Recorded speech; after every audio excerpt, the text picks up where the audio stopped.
Bonjour, merci d'être fidèle au rendez-vous de l'économie sur la chaîne Marseille. C'est l'écho, une émission que vous pouvez également retrouver sur notre site internet pendant quelques jours. Alors aujourd'hui, on va parler de la gestion de la petite entreprise, voire même la très petite entreprise, qui est quand même l'essentiel aujourd'hui du tissu d'une région comme Provence-Alpes-Côte d'Azur et d'une ville comme Marseille.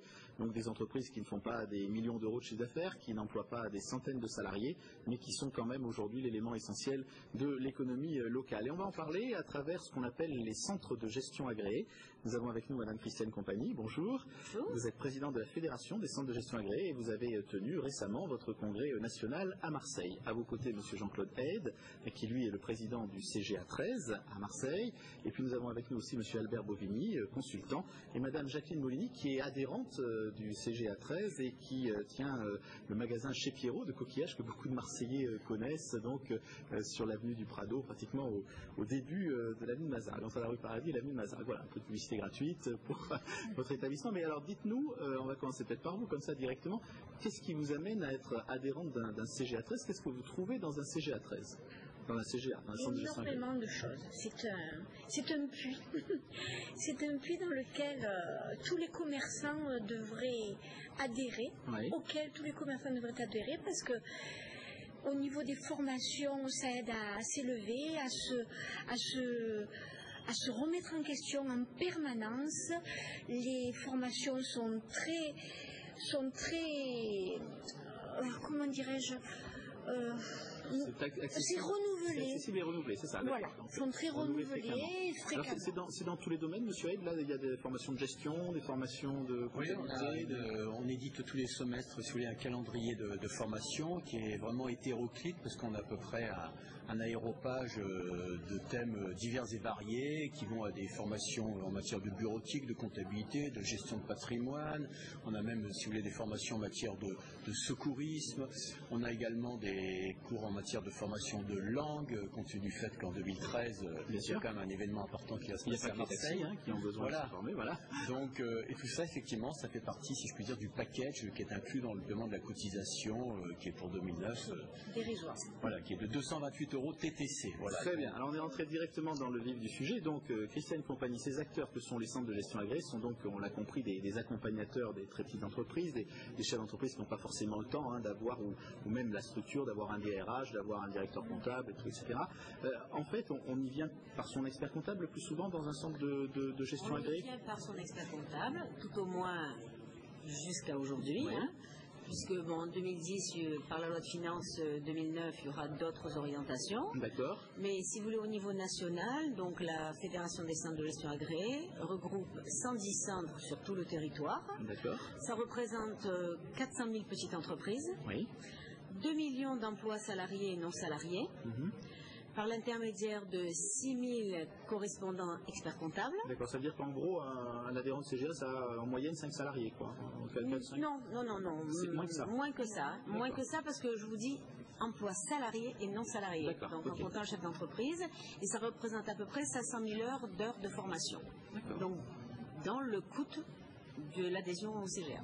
Voilà, alors pourquoi adhérer à un centre de gestion agréé? Pour bénéficier en effet de ces services, parce qu'il y a beaucoup de chefs d'entreprise qui veulent poursuivre évidemment leur formation. On en viendra peut-être tout à l'heure aussi au problème aujourd'hui de la transmission de certaines entreprises. Il y a beaucoup de choses qu'il faut savoir faire quand on gère une entreprise, même quand c'est une petite entreprise. Mais Albert Bovigny, on va quand même parler aussi un peu du nerf de la guerre, parce que ce qui intéresse aujourd'hui les gens quand ils adhèrent, souvent donc par l'intermédiaire de leur comptable qui leur conseille ça à un centre de gestion agréé, les gens ont des avantages fiscaux. Alors expliquez-nous comment tout ça fonctionne. Vous êtes consultant, je rappelle, vous êtes aussi un ancien directeur des impôts. Oui, en fait, il faut remonter un petit peu dans les années 50 pour se rappeler que le commerçant était taxé différemment du salarié. D'accord. Il y avait un différentiel de 20%, et donc ce qui agaçait fortement un certain nombre de petits commerçants qui ne pouvaient pas être à la fois au bureau et donc des entrepreneurs indépendants pour qui en fait le statut n'était pas le même que pour un salarié. Voilà, et ça a donné lieu d'ailleurs à un certain nombre de révoltes fiscales. On se souvient de mouvements du type Sidunati par exemple. Et en fait, l'ensemble des partenaires s'est concerté dans le début des années 70 pour dire bon, il faut que ça cesse. On va essayer de niveler le régime fiscal des salariés et des non-salariés, mais à condition qu'un certain nombre d'engagements soient pris. Et donc, les pouvoirs publics à l'époque ont créé une technostructure en quelque sorte fondée sur la loi de 1901, la loi de l'association de l'association, dans laquelle chacun pouvait rentrer volontairement, mais à condition de prendre des engagements de transparence, de sincérité, d'accepter l'échec et donc de faire un petit peu ce rapprochement volontaire de la connaissance des revenus entre salariés et non-salariés. D'accord. Christiane Compagnie, en quelque sorte, ça signifie qu'on vient vous apporter dans un centre de gestion agréé ce qu'on appelle les liasses fiscales, c'est-à-dire tous les documents qui servent à faire les déclarations, et en quelque sorte vous validez ce travail-là pour garantir donc à l'entreprise qu'elle n'aura pas de problème avec l'administration fiscale. Garantir à 100%, c'est pas tout à fait exact, mais effectivement nous faisons un examen de vraisemblance et de cohérence, et si incohérence il y a, nous écrivons à l'adhérent, nous lui posons des questions, et en règle générale nous avons des réponses satisfaisantes, et c'est ce contrôle qui donne l'abattement, alors plus l'abattement puisque maintenant pour une déclaration de revenus de 100, donc qui est adhérent au centre, sa base restera 100, et qui n'est pas adhérent à un centre, sa base devient 125. D'accord, c'est-à-dire qu'en fait, ça c'est une réduction, l'abattement c'est une réduction d'impôt par rapport à un impôt qui est l'impôt que paient les gens qui sont installés à titre individuel. Puisqu'en fait, là il y a une confusion, on va dire, de la fiscalité de la personne et de l'entreprise dans cette figure, M. Bovigny. Exactement, puisqu'on parle d'impôt sur le revenu au cas particulier. Mais cet abattement, cet avantage fiscal est délivré à condition que le centre fasse son travail, centre qui est agréé par l'administration fiscale, et si le centre ne fait pas son travail, il risque de perdre son agrément, et donc d'entraîner des difficultés pour ses adhérents. Mais en fait, ça signifie qu'aujourd'hui, c'est quand même un service que rend quelque part l'administration fiscale, le centre de gestion agréé, de dire, bon, on valide, on contrôle, ça permet peut-être à l'administration fiscale de ne pas être embarrassée de tout un tas de petits dossiers. Alors, on peut en faire cette lecture. Je pense que c'est la bonne lecture.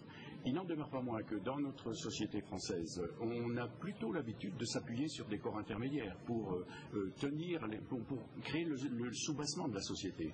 C'est le cas de professions organisées, de professions réglementées, qui reçoivent quelques prérogatives de puissance publique, la profession comptable, la profession de notaire, la profession d'avocat.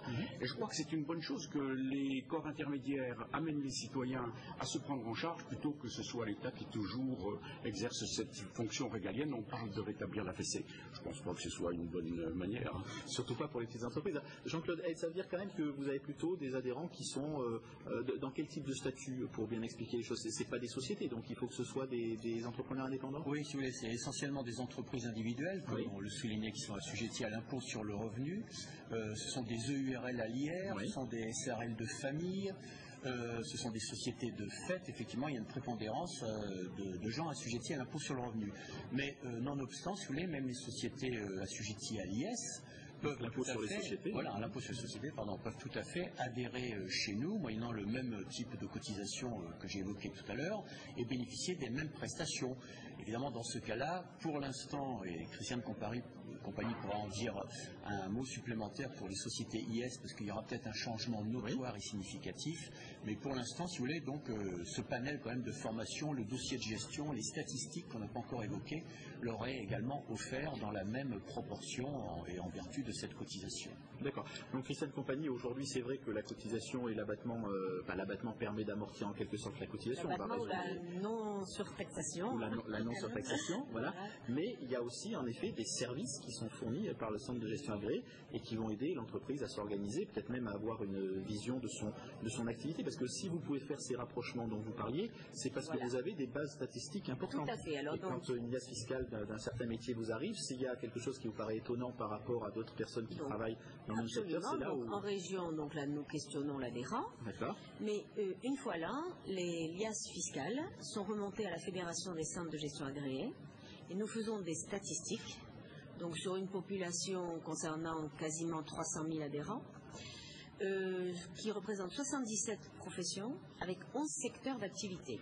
On est très réactif en ce sens que les statistiques sortent la deuxième quinzaine de septembre Et nous sommes les seuls à être aussi réactifs, avec une véracité de chiffres, en un temps record. Oui, parce que vous avez des concurrents sur ces statistiques. Non, au niveau de la TPE, nous sommes les seuls. Les chambres de métier, les chambres de commerce, non, c'est... Les liasses fiscales sont dans nos mains. Voilà. D'accord, ok. Donc, à partir de ce moment-là, donc, on a évidemment un puits d'informations. Hein.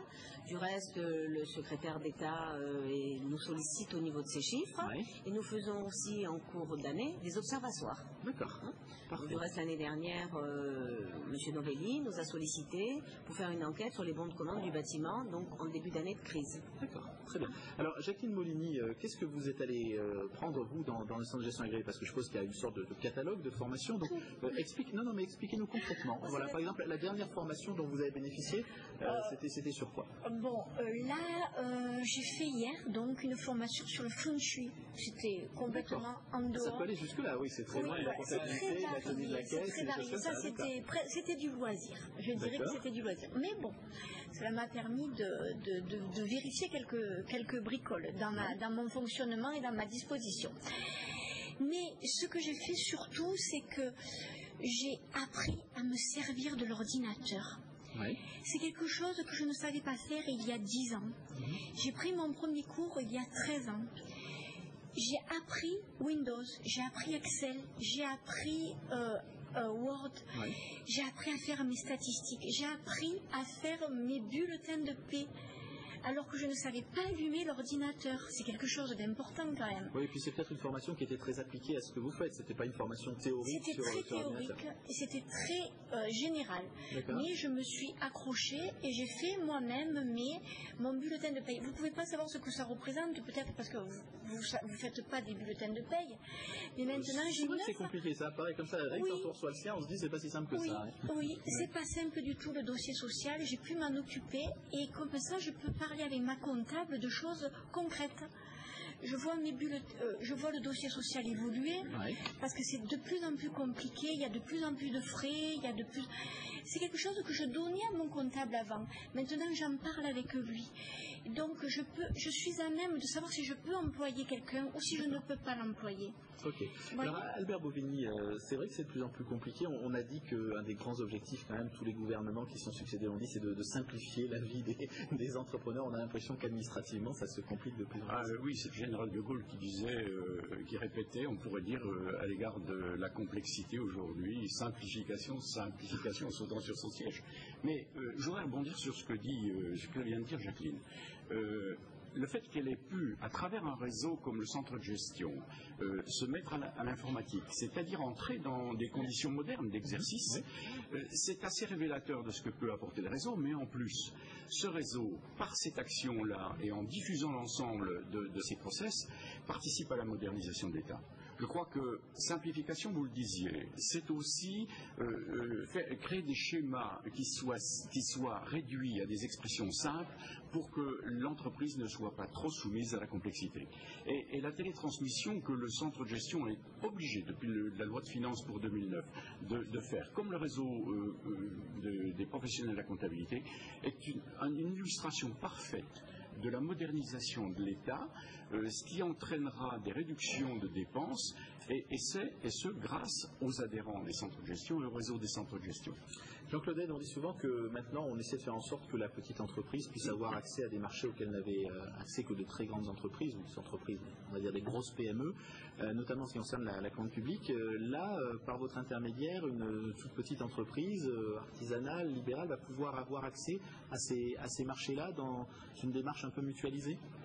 Oui, tout à fait. Et ça, si vous voulez, c'est surtout sous l'égide de la Fédération des centres de gestion agréés. Christiane Compagnie pourra mieux vous en parler que moi, mais effectivement, c'est une corde supplémentaire à notre arc que l'on va prochainement ajouter pour effectivement un peu démystifier ce caractère de soumission à des marchés publics, qui effectivement constitue une opération un peu difficile à appréhender pour les artisans et les commerçants, de manière ne serait-ce qu'à se faire référencer sur un site. Tout ceci est gratuit, mais si vous voulez, la procédure administrative, donc en tant que centre de gestion agréé et partenaire de la TPE, comme vous l'avez souligné, on va s'efforcer de mettre effectivement à disposition et de montrer le vadémécum pour accéder de manière la plus possible, et puis pour développer ce chiffre d'affaires, parce qu'il y a quand même un marché énorme auprès des acheteurs publics qu'on ne soupçonne pas. Et je crois que la fédération oui, alors Christiane Compagnie, c'est vrai qu'aujourd'hui quand on ouvre un journal et qu'on voit des appels d'offres qui sont lancés par des grandes collectivités par exemple, on se dit, et si je devais répondre à ça, c'est pas évident, il y a toute une procédure, il faut répondre soit par internet, soit par courrier, il y a des délais, il faut envoyer ça en plusieurs exemplaires. Donc ça, les centres de gestion agréés s'en préoccupent vis-à-vis de leurs adhérents. C'est le projet de 2010, puisque depuis la fin de l'année, donc fin de l'année 2009, nous faisons partie du réseau OSEO, donc qui va financer le risque des banquiers, qui peut monter jusqu'à 70% de couverture de risque. Et pour ce, évidemment, il faut rentrer un dossier commande publique.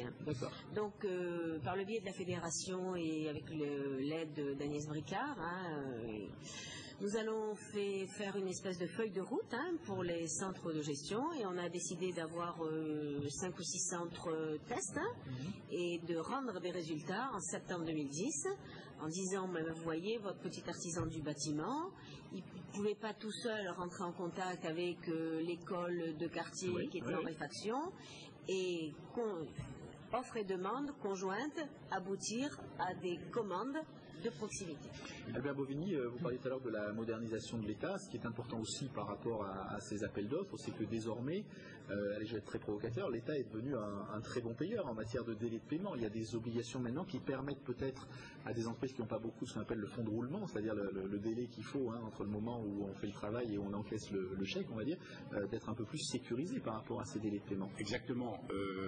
Les délais évoluent. D'ailleurs, il y a eu une très grosse action de la part du médiateur du crédit, notamment pour faire accélérer les paiements par les collectivités publiques, collectivités locales ou État. Il y a une réglementation qui oblige les collectivités locales à payer à 30 jours au 1er janvier 2010. Elles sont aujourd'hui à 35, mais vous savez, entre la réalité et puis les textes, il y a parfois une longue distance. C'est d'ailleurs une des raisons pour lesquelles j'ai assisté à une conférence lundi après-midi, mardi matin plutôt, entre Agnès Bricard et le... Alors, Agnès Bricard, vous en parliez, c'est qui Agnès Bricard? La vice-présidente du Conseil supérieur. D'accord. Et donc c'est elle le Conseil supérieur des experts comptables. Des experts comptables. Donc c'est elle qui a œuvré dans ce réseau commande publique. C'est elle qui nous donne la feuille de route comment faire. Avec OSEO, puisque, comme l'a dit Christiane tout à l'heure, OSEO viendra financer les risques bancaires à l'égard de toutes les petites ou très petites entreprises qui pourront souscrire au marché public. Donc c'est un progrès énorme, et je crois que d'une part, les avancées qu'il y a en termes de délai de paiement, et d'autre part, la méthodologie à développer au profit de la très petite entreprise sont deux facteurs qui convergent pour essayer, comme l'a dit Jean-Claude tout à l'heure, de faire en sorte que la petite entreprise puisse souscrire au marché public. Il y avait une chanson célèbre qui disait « La petite entreprise ne connaît pas la crise ». Est-ce que la petite entreprise dont vous êtes spécialiste, qui a quand même connu une année 2009 peut-être pas quand même très facile, j'allais dire, est-ce qu'elle s'en est un peu mieux sortie quand elle était adhérente d'un centre de gestion agréé? Est-ce que le fait tout simplement de discuter avec d'autres entreprises dans les formations, est-ce que le fait de se rencontrer, de savoir qu'on bénéficie quand même de conseils et d'appui, est-ce que c'est important pour vos adhérents? Ah oui, non, tout à fait. Je crois que le centre de gestion a sa pleine utilité et constitue effectivement un soutien en matière de ressources documentaires, parce que on ne l'a pas évoqué, mais on a aussi un service documentation qui est extrêmement performant et bien utilisé par nos adhérents et les experts comptables. Et effectivement, je crois que les statistiques, alors il n'y a pas des statistiques peut-être poussées pour les adhérents de centres de gestion agréés, mais en règle générale, il a été démontré quand même que la TPE avait un peu mieux résisté que les grands groupes dans le cadre de la crise que l'on dit, dont on voit à peu près le tunnel. Mais il est évident que le centre de gestion constitue une logistique indéniable sur le plan comptable, fiscal, et celui dans le triptyque entre l'expert comptable, l'adhérent et le centre de gestion. Je crois que les trois personnages ont parfaitement leur place, leur utilité, et constituent une complémentarité qui est indéniable.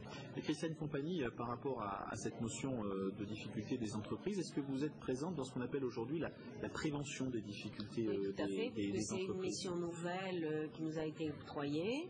Donc, par le schéma des liasses fiscales, nous avons un positionnement de l'entreprise et on l'alerte quand on découvre certains risques.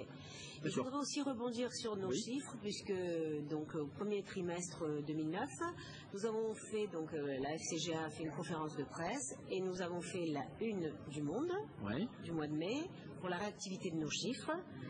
Puisqu'on était en pleine crise, on était les premiers à sortir des chiffres sur les toutes petites entreprises. Alors on sait que le chef d'entreprise, quand il est en difficulté, il n'aime pas trop en parler parce qu'il a peur que ça se sache vis-à-vis de ses clients, vis-à-vis de ses salariés, vis-à-vis de ses concurrents. Est-ce qu'en passant par vous, il y a ces notions de confiance et de confidentialité par rapport aux difficultés? Parce qu'on a l'impression qu'il y a beaucoup d'entreprises françaises qui malheureusement attendent un peu le dernier moment, et là c'est le tribunal de commerce et c'est... Alors à ce niveau-là, au niveau de la FCGA, on a... CGA Contact qui communique à plus de 180 000 exemplaires avec nos adhérents, et on a largement informé au cours de l'année sur la médiation du crédit, puisque toutes les réunions qui ont eu lieu sur Paris, on a été conviés, donc on a pu communiquer à nos petits adhérents, et dès lors où il y avait des difficultés, ne serait-ce qu'un découvert bancaire que le banquier ne voulait pas renouveler, on a fait appel donc au médiateur et on a eu beaucoup de dossiers solutionnés. Jacqueline Molini, c'est important quand on est adhérent comme ça à un CGA de dire bon bah si j'ai des difficultés, je peux quand même aller les voir et ils prendront ça en charge et m'aideront.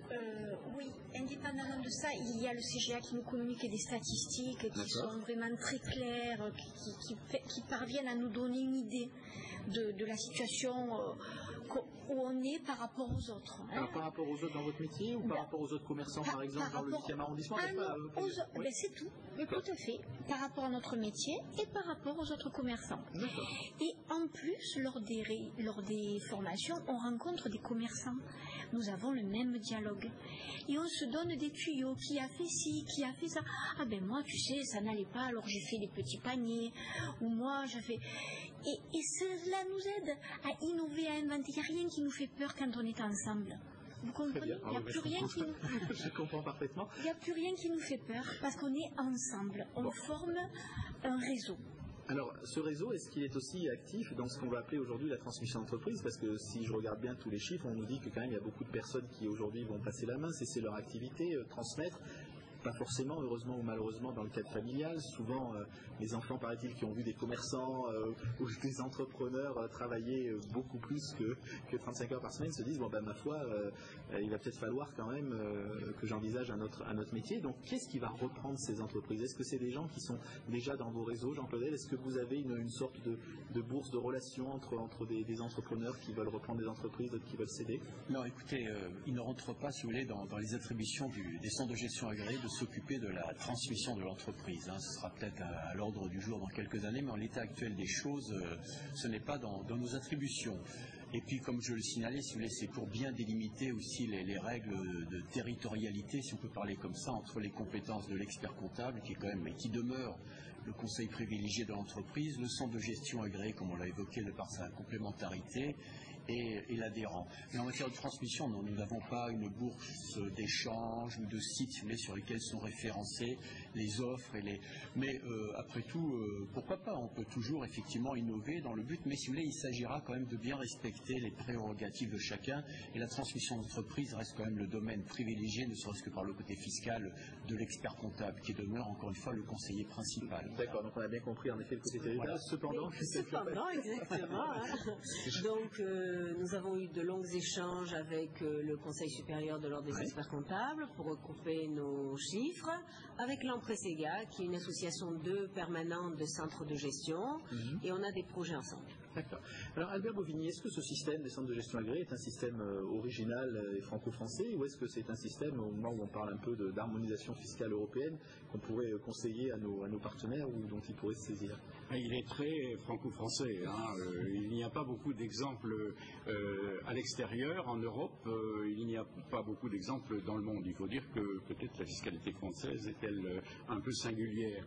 Je crois quand même que tout cet apport de prévention qui a été évoqué tout à l'heure, qu'il s'agisse d'ailleurs de prévention économique, de prévention de difficultés financières des entreprises ou de prévention fiscale, ça n'est pas une mince affaire, puisque la loi de finances pour 2009 donne aux centres de gestion des prérogatives nouvelles en matière de prévention en TVA, et c'est une innovation. Je crois qu'on est manifestement tout à fait au cœur de l'activité de la petite entreprise, qu'elle soit française ou qu'elle soit européenne. J'ajouterai que, bien entendu, il y a un certain nombre de nos partenaires qui s'intéressent à ce réseau depuis longtemps. Et le dernier en date, ce sont quelques pays d'Afrique qui sont en pleine évolution, qui voudraient mettre en place des structures d'organisation comptable, des structures avec les moyens et compte tenu des éléments culturels de la région, mais qui voudraient faire une démarche pour avancer dans ce domaine. J'ai entendu parler d'une mission au Mali, notamment par un expert comptable marseillais. Et je crois que ceci peut apporter aussi, au moment où on cherche un certain nombre de ressorts pour faire rebondir l'économie, je pense que ça peut être porteur et on peut être vendeur. Merci beaucoup d'avoir été avec nous pour évoquer donc. Oui, allez-y, un petit mot, Madame Compagnie. Je voudrais quand même rajouter que par rapport à la loi de finances 2009, et donc le visa fiscal, sans rentrer dans le détail de la fiscalité, on aurait pu être en opposition la profession comptable et les centres de gestion, et que le 15 juillet, le groupe Interfédération qui regroupe d'autres fédérations agricoles, professions libérales, avons signé avec le Conseil supérieur de l'Ordre des experts comptables le 15 juillet 2009 un protocole d'avenir. D'accord. Donc l'idée, c'est que quand même, quand on est adhérent d'un CGA, on ne se sépare pas de ses conseils habituels et notamment, bien sûr, de son expert comptable. Merci d'avoir été avec nous pour évoquer donc la gestion et l'avenir de la très petite entreprise, qui est aussi l'avenir en général de toute notre économie, notamment dans le tissu régional. Merci d'avoir été avec nous. À très bientôt pour d'autres émissions économiques sur la chaîne Marseille.